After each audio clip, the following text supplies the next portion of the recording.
Okay, let's talk about our second human impact on the environment for today, ozone depletion. Most of you know what ozone is, have an idea of what it does. You may not know the chemical formula, which is O3. And ozone is a naturally occurring gas that is vital to life on Earth. Okay, there's a molecular diagram of it. What ozone does for us is it protects all life on Earth by blocking it and shielding us from that strong UV radiation the sun gives off. Think way back to when we did the EM spectrum, all those different forms of light, radio wave, microwave, infrared. Um, UV, if you recall, is just one step lower than X rays. So it's carrying a significant amount of energy that definitely has the ability to damage living cells. So the ozone layer, very, very important. Now, obviously, it doesn't block out 100% of the UV, okay? And I don't think we would want it to block out 100% because a little bit of UV exposure does do good things like, up our vitamin D and things like that. But it blocks out a significant portion. Um, the ozone layer itself can be found kind of right at the bottom of the stratosphere, as you can see there. Now, humans, again, are causing the destruction of the ozone layer by releasing harmful chemicals into the atmosphere. These are not the sulfur dioxide or the nitrogen oxides that we were talking about with acid rain. This is a very specific group of chemicals causing ozone depletion, the most well known and most significant of which are called chlorofluorocarbons or CFCs. So the CFCs are released into the atmosphere and basically cause the ozone, the O3, to break down into just regular old oxygen molecules, O2. Because of the release of the CFCs over the last few decades, we have caused a hole in the ozone layer over Antarctica. And the hole, it really, think of it more as a significant thinning of the ozone layer. It fluctuates in size over like the course of a year seasonally, but it's there, okay? CFCs, those chlorofluorocarbons, we once thought they were completely harmless and thus used them in a wide variety of products, okay? Some very common products, things like refrigerators and air conditioners. We use CFCs as the coolants.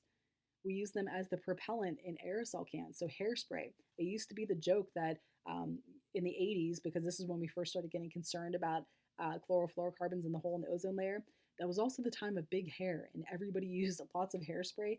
And the joke was that, the hole in the ozone layer was caused by the hair of the 80s, right? Lastly, their third most common use is to make plastic or foam products. So thankfully now they've been banned, okay, the chlorophyll, but as you can see, they were used very, very commonly. Now in ozone depletion, the CFCs act as catalysts and they, again, break down those O3 molecules into O2 molecules. Here's kind of a diagram of how that happens. Okay, it's gonna start, there we go. We can see our CFC molecule with the help of some UV radiation is gonna break down that O3 into just two O2 molecules. It's estimated that a single CFC molecule can lead up to the destruction of 100,000 ozone molecules. So it's a pretty potent catalyst. Now, the reduction in ozone levels, it's going to affect life on Earth.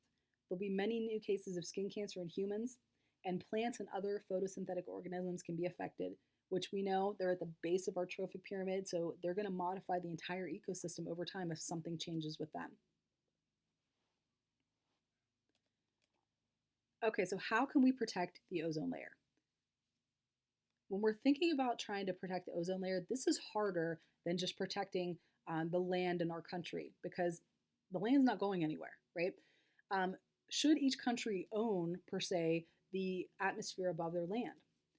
It's not that simple because whatever goes in the atmosphere is going to get spread around globally. So this is more of a collective resource. And when something is kind of owned by everyone or owned by no one, you can think of it either way, it's much, much harder to manage it. The atmosphere should be considered a global resource. We all need to kind of step up and protect it. I did not know, but I learned today that Ozone Day is September 16th each year. And thankfully, we have done just that, okay? In 1995, we were trying to phase out, by 1995, we were trying to phase out all CFCs. That was the goal, and most developed countries did do that. There are some developing countries, though, we believe are still using CFCs. So they have been reduced significantly. The meeting in 1987 called the Montreal Protocol. This was a very famous international treaty. It was designed to protect the ozone layer. Okay, so the U.S. obviously was part of it, and to me, this shows that we can do it. The human race can actually get together and get some stuff done if we put our minds to it. The substitutes for CFCs were expensive, but thankfully, some of the developed countries helped the developing countries to kind of subsidize the cost for them. Because remember, we're helping out ourselves by helping out them in a way. It's thought that the ozone layer will start to build up again. So that's nice that, remember, nature, if you leave it alone, it tends to take care of itself. Let's get our notes on ozone layer and ozone depletion. So ozone depletion, we're going to say, is the destruction of ozone, which is O3 molecules from chemicals, mainly CFCs, released into the air by humans. It's going to result in the killing of phytoplankton and other producers, thereby disrupting the entire food chain over time. Increased skin cancer rates. And it can be prevented by continued global banning of CFCs. So again, they've been banned globally, but it's hard to enforce that. So we do think some countries are still releasing them, just not obviously saying that they're doing that. And other ozone depleting chemicals, and global cooperation and protection efforts. For example, what they did in 1987 with the Montreal Protocol. All right, that is it for today. Our take-home points: acid rain is caused by the burning of fossil fuels. Ozone depletion is caused by the release of CFCs. Both impact the biosphere negatively. Both are also the result of human actions, and there are sustainable options that we need to continue to move towards. I have faith that you guys and your generation can be that first generation that really takes a significant step in addressing these issues and not just kind of pushing them under the carpet like we have done for many, many decades. All right, guys, have a wonderful day, and don't forget to submit a picture of your notes for your homework assignment.